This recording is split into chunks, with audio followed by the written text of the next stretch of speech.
এবার ভিন্ন প্রসঙ্গ, এত তর্ক করছেন কেন, বলেছেন খালেদা জিয়ার আইনজীবীকে বিচারক। বিএনপি চেয়ারপারসন খালেদা জিয়া বলেছেন, আগে এখানে দেয়াল ছিল না, আমি কিছুই দেখতে পারছি না। যদি এভাবে আমাকে অপমানজনক রাখতে হয় তাহলে ডকে নিয়ে রাখুন। বৃহস্পতিবার রাজধানীর বকশীবাজারে স্থাপিত বিশেষ জজ আদালতে গ্যাটকো দুর্নীতি মামলার শুনানিকালে তিনি এসব কথা বলেন। এদিন চার্জ গঠন সংক্রান্ত শুনানিতে উপস্থিত না থাকায় সাবেক জ্বালানি প্রতিমন্ত্রী এ.কে.এম. মোশাররফ হোসেন ও প্রয়াত মন্ত্রী কর্নেল আকবর হোসেনের ছেলে ইসমাইল হোসেন সাইমনের বিরুদ্ধে গ্রেফতারি পরোয়ানা জারি করেন আদালত। একই সঙ্গে পরবর্তী শুনানির জন্য আগামী 7 ফেব্রুয়ারি দিন ধার্য করেন। ঢাকার 3 নম্বর বিশেষ জজ আদালতে বিচারক আবু সৈয়দ দিলজার হোসেন এ আদেশ দেন। এদিন দুপুর 12টা থেকে 39 মিনিটের দিকে কারাগার থেকে খালেদা জিয়াকে আদালতে আনা হয়। হুইল চেয়ারে আসা খালেদা জিয়া এ সময় হালকা গোলাপি রঙের শাড়ি পরা ছিলেন। এদিন তাকে আদালতের ডকে না রেখে তার জন্য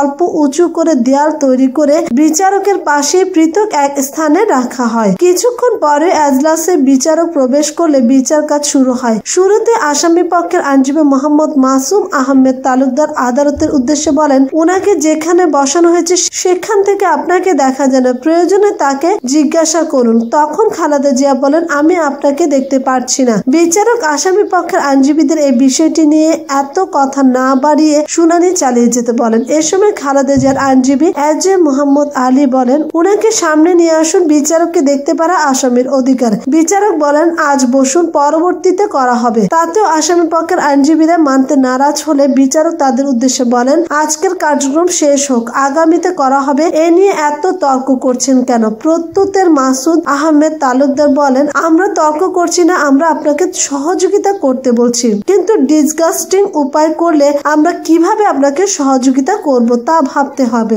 এরপর দুর্নীতি দমন কমিশনের আইনজীবী মোশাররফ হোসেন কাজল বলেন, এভাবে সঠিক আছে, এটা রাষ্ট্রীয় নিরাপত্তা। এ সময় খালেদা জিয়া বলেন, এটা এভাবে ছিল না, আর এত পুলিশ আমাকে ঘিরে রেখেছে কেন, আমি কিছুই দেখতে পারছি না। যদি এভাবে অপমানজনক রাখতে হয় তাহলে ডকে নিয়ে রাখুন। তখন বিচারক পুলিশদের সরে যেতে নির্দেশ দেন এবং পরবর্তী সময়ে বিষয়টি দেখবেন বলে আশ্বাস দেন। এ সময় আসামি পক্ষের আইনজীবী আমিনুল ইসলাম বলেন, উনাকে পেশকারের পেছনে রাখা হয়েছে, এটা নিন্দনীয় ও অপমানজনক। এরপর বিচারক শুনানি শুরু করার নির্দেশ দেন। দুপুর 1:34 মিনিটের দিকে আদালতের কার্যক্রম শেষে খালেদা জিয়া তার আইনজীবীদের সঙ্গে কিছুক্ষণ কথা বলেন। এরপর খালেদা জিয়াকে গাড়িতে করে ফের কারাগারে নিয়ে যাওয়া হয়। এবার ভিন্ন প্রসঙ্গ, ভোটে অনিয়মের প্রমাণ এবং তথ্য কেন্দ্রে পাঠিয়েছেন সিলেট বিএনপির প্রার্থীরা। সিলেটের সংসদ নির্বাচনে অনিয়মের প্রমাণ সহ তথ্য কেন্দ্রের কাছে পাঠিয়েছেন বিএনপির প্রার্থীরা। নির্বাচনের প্রথম সপ্তাহে সিলেট বিএনপি নেতারা আসন ওয়ারি প্রমাণ সহ তথ্য পাঠিয়েছেন।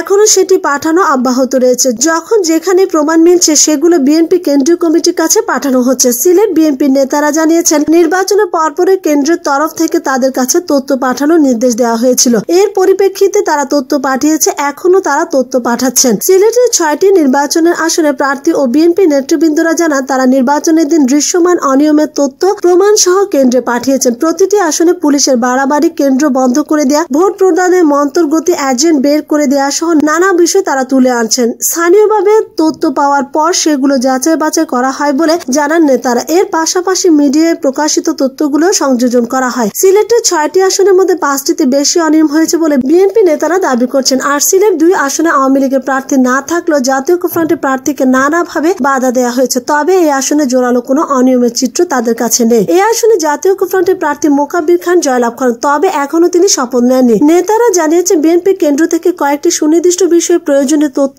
ছবি ও ভিডিও পাঠাতে প্রার্থীদের বলা হয়েছে। এই ক্ষেত্রে তফসিল ঘোষণার পর থেকে নির্বাচনের দিন পর্যন্ত কি কি ঘটেছিল, কোন প্রার্থী কিংবা তার কর্মী সমর্থকরা কোথায় হামলার শিকার হয়েছিল, কতজন আহত হন, কোথায় চিকিৎসা নেন, কতটি মামলা হয়েছিল, কতজন নেতাকর্মী গ্রেফতার হন, নির্বাচন আইন শৃঙ্খলা বাহিনীর ভূমিকা কি ছিল, ভোটের আগের রাতে কেন্দ্রগুলোতে কি ঘটেছিল, ভোটের দিন এজেন্টদের বের করে দেয়া কিংবা কেন্দ্রে যেতে বাধা প্রদান সংক্রান্ত বিস্তারিত তথ্য চাওয়া হয়েছে। এই ব্যাপারে সিলেট জেলা বিএনপির সাধারণ সম্পাদক আলী আহমেদ জানিয়েছেন, কেন্দ্রের পক্ষ থেকে প্রতিবেদন চাওয়ার পরপরে তারা 1 সপ্তাহের মধ্যে প্রমাণ সহ অনেক তথ্যই কেন্দ্রে পাঠিয়েছেন। এসব তথ্যের মধ্যে মামলা, গ্রেফতারের সংখ্যা রয়েছে। পাশাপাশি কেন্দ্র দখল, জাল ভোট, প্রশাসনের ভূমিকা সম্পর্কিত তথ্য তারা পাঠিয়েছে। বিশ্বাসযোগ্য তথ্যগুলো প্রমাণ সহ তারা প্রেরণ করেন। এখনো তথ্য সংগ্রহের কাজ চলছে। যখন যে তথ্য পাওয়া যাচ্ছে সেগুলো তারা কেন্দ্রের কাছে পাঠাবেন বলে জানান। তারা বলেন, নির্বাচনে জনগণের মতামতের প্রতিফলন হয়নি। এর কারণ 1.5-2 ঘন্টার ভোট ভোট গ্রহণের পর অধিকাংশ কেন্দ্রেই গোলাযোগ করে বন্ধ করে দেওয়া হয়েছে। এরপর থেকে কি ঘটেছে সেটি তো সবারই জানা, আর প্রশাসনের ভূমিকাও ছিল বিতর্কিত।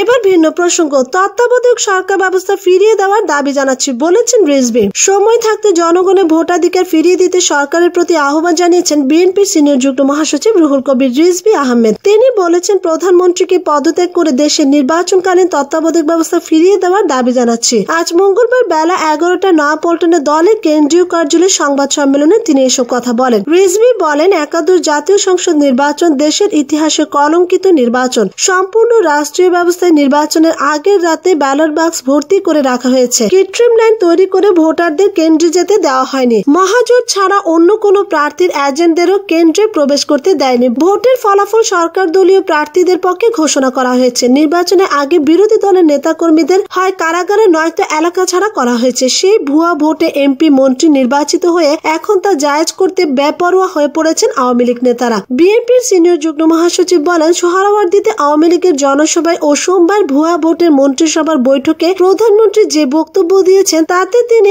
একাদশ জাতীয় সংসদ নির্বাচনে ভোট ডাকাতির বিষয় এড়িয়ে গেছেন, যা দেখে গণমাধ্যমের কর্মীরা বিস্মিত হওয়ার পাশাপাশি আন্তর্জাতিক মিডিয়াগুলোতেও রিপোর্ট প্রকাশিত হয়েছে। তিনি আরো বলেন, বিবিসির রিপোর্টে বলা হয়েছে যে শনিবারের জনসভায় বহু মানুষের চোখ ছিল নির্বাচনে কারচুপির বিষয়ে প্রধানমন্ত্রী কি বললেন, কিন্তু তা নিয়ে তিনি একটি শব্দ উচ্চারণ করেননি। তিনি বলেছেন, বর্তমান সরকারের লক্ষ্যই হচ্ছে মানুষের আর্থসামাজিক উন্নয়ন। দুর্নীতি ও মাদক বিরোধী অভিযানের বিষয়েও কথা বলেছেন তিনি। মহাভোট ডাকাতির ইস্যুগুলো ধামাচাপা দিতে এখন প্রধানমন্ত্রী এসব পদ্ধতি অবলম্বন করছেন দাবি করে রিজভী বলেন, মানুষের ভোটের অধিকার কেড়ে নিয়ে রাতের আধারে ভোট দিয়ে বিচার বিভাগকে ধ্বংস করে আইন শৃঙ্খলা বাহিনীকে বেআইনি কাজে ব্যবহার করে বিরোধী দলকে নির্মূল করে গণমাধ্যমকে নিয়ন্ত্রণ করে খালেদা জিয়াকে অন্যায়ভাবে কারাগারে রেখে শেখ হাসিনা সুশাসন প্রতিষ্ঠা করতে চান। সংবাদ সম্মেলনে অন্যদের মধ্যে উপস্থিত ছিলেন বিএনপি চেয়ারপারসনের উপদেষ্টা অধ্যাপিকা শাহিদা রফিক, নাজমুল হক নান্নু, বিএনপি প্রশিক্ষণ বিষয়ক সম্পাদক ABM মোশাররফ হোসেন প্রমুখ।